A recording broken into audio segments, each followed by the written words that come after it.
まずは足つきのチェックをしましょう。私の身長が167センチ、体重60キロで股下が77センチです。ご覧のようにかかとまでべったりついて膝が少し曲がる感じになります。いつもはこのように前に足を投げ出して乗っています。リラックスした状態で私の体型にぴったりです。後ろから見てみましょう。車体は軽く起きて、ご覧のように両足がべったり地面についていることがわかると思います。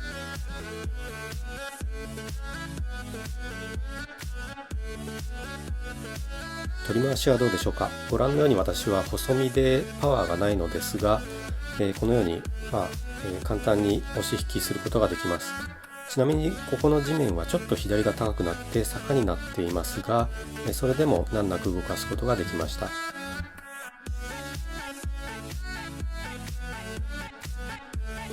またがった状態です。両足がべったりつくのと、あと車体がそれほど重くありませんから前後への移動が簡単です。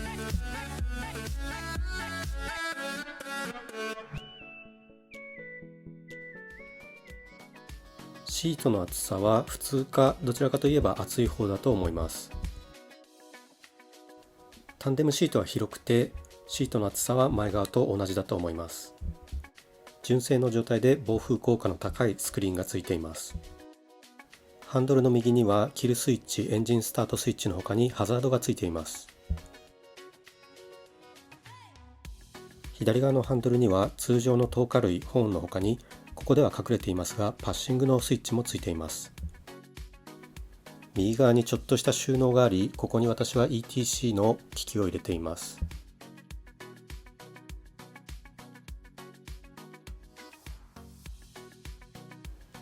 その下には大きなスペースがあり、ここにはペットボトルなどが余裕で入ります。左側にも同様のスペースがあり、ここには電源ソケットがあります。このスペースは鍵でロックをかけることが可能です。次にシート下ですが、このようにリュックサックや身の回りの荷物を吸い込んでしまうほどの余裕のスペースがあります。こちらが空の状態です。入れ方を工夫すればフルフェイスヘルメットが2つ入るようです。また夜に中身を照らしてくれるライトがついています。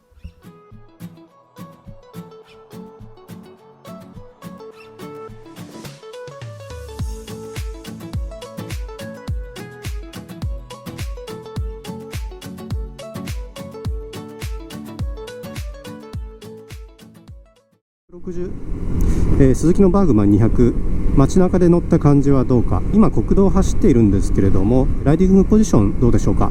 身長167センチの私が乗って、ちょうどいいかなっていう感じですね。足をこの前方のステップのところにですね、こう投げ出して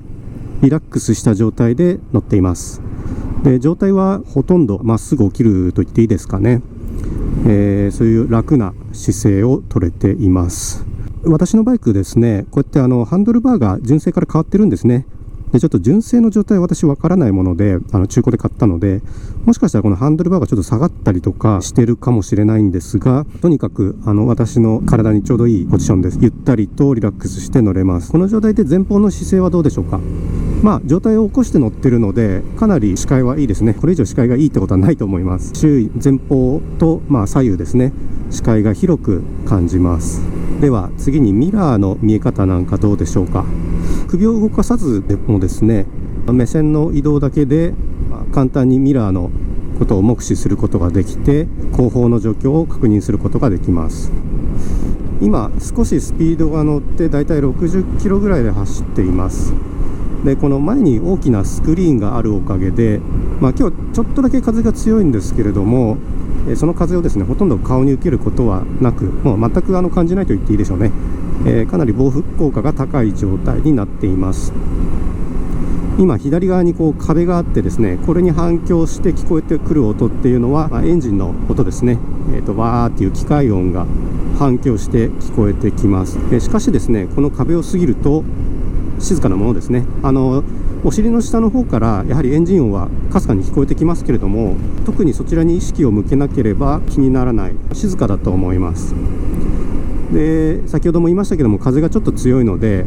たまにヘルメットに突風がポンと当たるような音はしてきますが、かなり静かに快適に乗れるバイクだと思います。エンジンの感じはどうでしょうか。40キロから60キロの間で国道を流している感じになります。絶対的なパワーはどうでしょうか。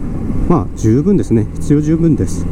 200cc の単気筒、カタログ値は確か18馬力、19馬力、それぐらいだったと思います。1人で乗る分には十分ですし、後ろに妻を乗せて走ることもあるんですけれども、2人乗りの状態でも走行性能に過不足を感じることはありません。必要十分です。今、信号で停止しましたが、このバイクにアイドリングストップはついていません。停止している状態ではエンジンのアイドリング音が聞こえてきます。今赤信号から普通に発進しましたが、やはりもう必要十分なパワーでですね、何も考えることなくアクセルをひねれば必要なパワーが出てくれるっていうので、非常にいい意味でもう何も考えなくていい、扱いやすいですね。ただ前方の状況に集中して、走ればよい。ちょっと追い越してみましょうか。ウインカー出して少し加速します。今一瞬アクセルを開けましたけれども、アクセルをひねった時のパワーの出方とかっていうのも非常にスムーズですね。なんか変などんつきがあるとか、一瞬息をつくとか、そういうのではなくて、もう本当に非常にスムーズですね。一点ちょっと注意したいのがですね、ゼロ発進からクラッチがつながるとき、そして加速していくときなんですね。実はですね、このバイククラッチスプリングを交換してます。で詳細はちょっと別の動画で述べますが、純正の状態ですと発進の回転数が高いんですよ。停止状態でアクセルをひねって、そうするとエンジンの回転が上がっていきますけれども、クラッチミートし始める回転数が4000回転とか5000回転とかそれぐらいなんですね。なので結構エンジンの回転数がわーっと上がった後にクラッチがドーンとつながり始める、そういう特徴があってですね、純正の状態ですとよく言えばスタートダッシュが俊敏なんですけども、別の言い方すると騒がしいというかやかましいというか、毎回シグナルダッシュするみたいな感じでちょっと疲れちゃうなとかうるさいなとかって思っていました。このバイクはクラッチスプリングを柔らかいものに変えてですね、2500回転ぐらいから徐々にクラッチミートするような状態になっていて、ゼロ発進からのスタートが非常にスムーズになっています。この状態で1ヶ月ぐらい過ごしているんですけども、非常に満足しています。ではエンジンの話に戻ってですね、エンジンをオフにした時にどうでしょうか。不快な強すぎるエンジンブレーキが出ないかどうかとか、そういったところなんですけれども、エンジンをオフにした時ですね、このバイク程よいエンジンブレーキが効きます。本当に程よいなーって乗ってすぐに思いました。でストップ&ゴーを繰り返すような時にですね、アクセルをオフにしただけで程よくこの前の車との車間距離を保ちつつ、こうやって完全停止まで行けるんですよね。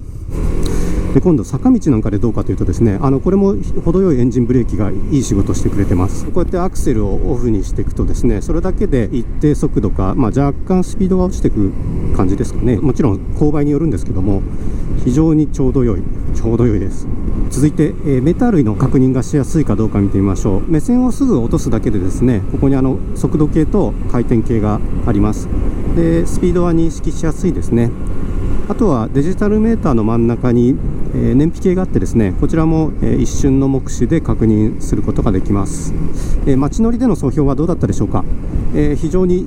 いいですね。過不足なく、リラックスして乗りやすいバイクでした。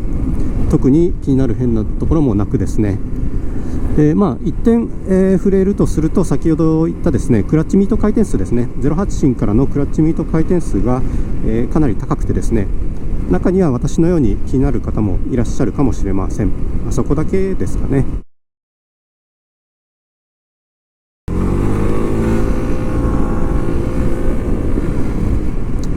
はい、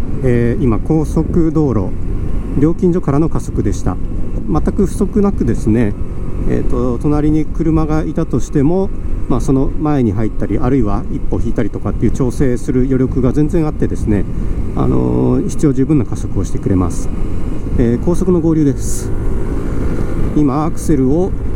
3分の2ぐらいですかね、開けただけで、80キロまで、軽々と出てきました。今80キロで走っているんですけれども、車体は非常に安定しています。継ぎ目を越えましたけれども、そうですね、全然許容範囲ですかね。車体の重さが160キロちょっとということで、150cc のスクーターに比べると、重たくて、250cc のスクーターに比べると軽いという、中間にいるんですけども、なのでこういう、車体の高速道路における車体の安定性とかですね、継ぎ目の乗り越えた時の、下からのショックとかっていうのは、ほどほどって言っていいと思います。それではですね、ちょっと速度を上げてエンジン回転数と速度の関係を見ていきたいと思います。今車速が92キロぐらいですかね。でエンジン回転数が6600回転ぐらいになっています。時速100キロまで上げていきます。今時速100キロ弱ですかね。100キロで、エンジン回転数が7300回転、7400回転、それぐらいです。時速100キロでエンジン回転数が7400回転ぐらいということになります。車体の安定性については優秀ですね。90キロあるいは100キロ、これぐらいの速度で走行している時も大型のスクリーンのおかげで体に感じる風っていうのはかなり低減されてますね。長距離走った時の疲労感っていうのはかなり緩和されると思います。ガソリンスタンドでガソリンを入れてですね、すぐ高速に乗ってきたんですけども、なんと今リッター 39.6 キロとなっています。1リッターあたりの走行距離 39.6 キロ、すごいですね。高速をずっと80キロぐらいで走ってると、このままいけばもしかしたら40キロ届くかもしれませんね。リッター40キロ行きました。 40.0、 今リッター 40.7 まで行きました。ちょっとね、東名高速道路で緩やかな下りが続いたんですよね。で、時速70キロから80キロぐらいで一番左の車線を走っていたらですね、リッター 40.7 キロまで伸びました。ということで、東名高速道路をしばらく走ってきました。高速道路を走っての総評はいかがでしょうか。結構良いですね。エンジンが 200cc あって80キロから100キロで走るのに十分なパワーを持ち合わせています。でエンジンは高回転型で上まできれいに回っていきます。で車体は160キロちょっとと 150cc 以上 250cc 未満というほどほどな重さがありますので、車体が安定していてですね、何か疲れるということは、ほとんどないですし、で横風に対しても悪くないです。大型のスクリーンがあることによって防風効果が強くてですね、体に当たる風は少ないですし、風切り音とかっていうのもかなり低減されて、ほとんど気にならないレベルです。一方ですね、一点触れるとすればエンジン回転数ですね。非常に上までよく回るエンジンなんですけれども、回っている状態で振動とかですね、不快なノイズとかっていうのもないです。非常に綺麗にスムーズに振動なく回ってきます。ただやはり回転系に目をやってしまうと、時速100キロのところで、7400回転かなり回っていますので、レッドゾーンがですね9500回転で、それに対して2000回転ほど余裕はあるとはいえ、やはり精神衛生上ですね、気になる人は気になっちゃうのかなと、私もその一人なんですけども、思いました。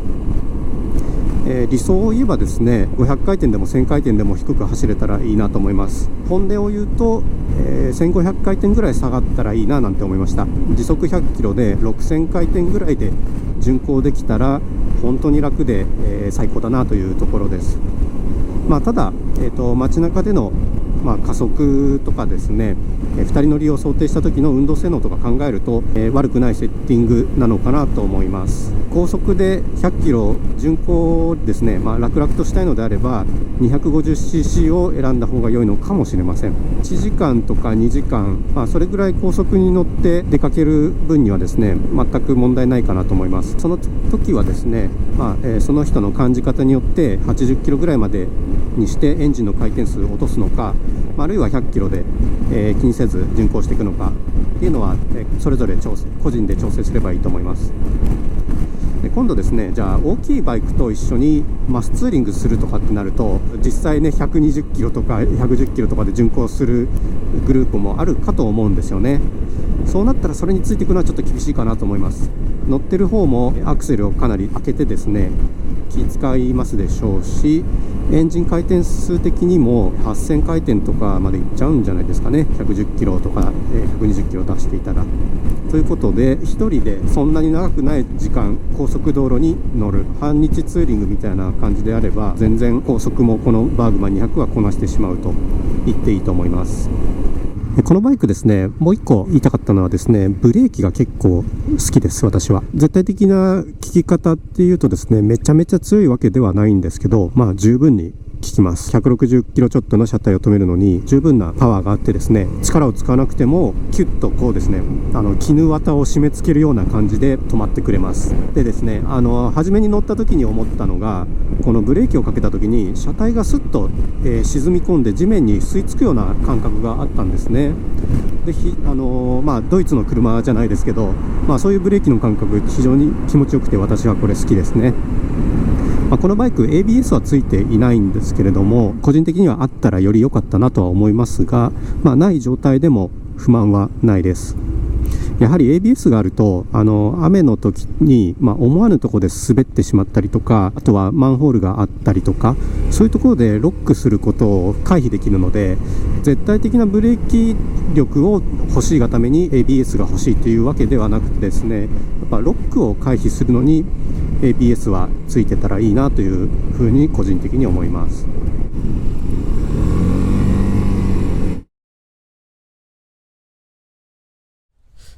さてバーグマン200ですが、一言で言うとどんな印象でしょうか。ちょうどいいバイクですね。私に言わせれば本当にちょうどいいバイク、いろんなところでその大きさとか重さでパワーですね、であと値段ですね、こういったところが本当にちょうどいいで、ちょうどいいっていうのは普段使いにぴったりはまってるっていう感じですね。街中都市部を走るのに必要なだけのパワーで狭いところでも気兼ねなく入っていける。必要であれば高速道路にも全然乗れてしまうと。生活のうちの 95%、 もっと言っていいかもしれません、 99% をちょうどいい感じに過不足なくカバーしてくれる、そんなバイクだなと思いました。本当にこのバイク買ってよかったなって思ってます。駐車場にスペースがあって、あと維持費とかの面でバイクが何台も買える人にとってはセカンドバイクなのかもしれませんけれども、私のようにですね、バイク1台しか止める場所がないですっていう人には、1台で普段使いから週末のちょっとしたツーリングまでオールマイティにこなしてくれるで、ちょうどいいバイクだと思います。バーグマンのいいところ、これはですね、非常に受け皿が広いところですね。受け皿が広いっていうのは、身長が少し低めで足つきに不安があるとか、あるいは女性の方でそんなに力がないバイクの取り回しが不安とか、そういったですね、いろんな方を受け入れてくれる、それがバーグマンだと思います。足つきはいいですし、もう167センチの私でベタベタです。ですから、150センチ台の人でも全然怖くなく乗れると思うんですよね。で、車重も160キロちょっとということで 250cc のスクーターに比べれば全然軽いです。で、今度パッセンジャーシートですよね。タンデムシートって言ったらいいですかね。シートの幅が広くてですね、後ろに乗る人にも非常に快適な状態になってます。で、また収納スペースの広さですね。ビジネスバッグなんかは余裕で入ってしまいますし、むしろ1泊2日のキャンプとか泊まりとか、そういった荷物ですね、1人分入れるのは楽勝だと思います。で、私のバイクは後ろに32リットルの、そんな大きくないんですけど、トップケースをつけていますので、さらに容量がアップしててですね、全く積載に不足はないなという感じがします。もしもっと道具を積みたければですね、今度ドラムバッグみたいなものに荷物を入れて、タンデムシートのところにくくりつけてしまえば、トータルでかなりの容量のスペースが稼げます。ではバーグマン200のもう一歩だなっていうところはどこでしょうか。2つあるかなと思います。1つはですね、デザインです。で、私に限ってはデザインこれすごい好きなんですよ。最近のバイクのすごく尖った感じ、シャープな感じというよりかは、一昔前のスクーターって感じがしますよね。角が丸くてちょっと優しい感じがする。で、これ初めは地味なバイクだなって思ったんですけれど、日々見ていくとですね、どんどん好きになっていくんですよね。可愛らしいなっていう感じで。なので、デザインのところで尖ったシャープなデザインが好きな方にとっては、もしかしたら少し古臭く感じてしまうかもしれません。もう一個ですね、エンジンの回転ですね。エンジン自体は非常によく回って高回転型のいいエンジンです。で、一方でドライブトレーンのセッティングとも相まってですね、普通に街中走ってるだけでもかなりエンジンを回して走るような感じになるんですよね。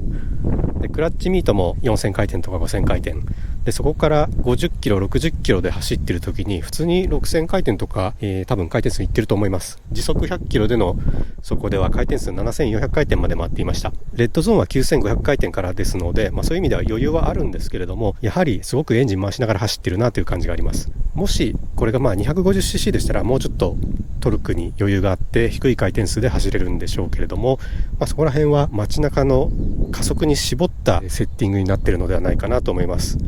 でこれはその意図を開発者の意図が分かる感じがするんで、悪い点ではないんですけども、ドンピシャのところがその人によって違うと思うので、私はもうちょっと低い回転数でゆったり走れたらなというところが2点気になったところですね。細かいところを上げるといろいろあると思うんですけども、総じて非常に良いバイクだなと思ってます。値段も安いですよね。これ XMAX とか60万もっとしますかね、70万近くするんですかねに対して、このバイクは実売価格で多分40万円台だと思います。というので、値段の意味でもちょうどいいバイクだなと思います。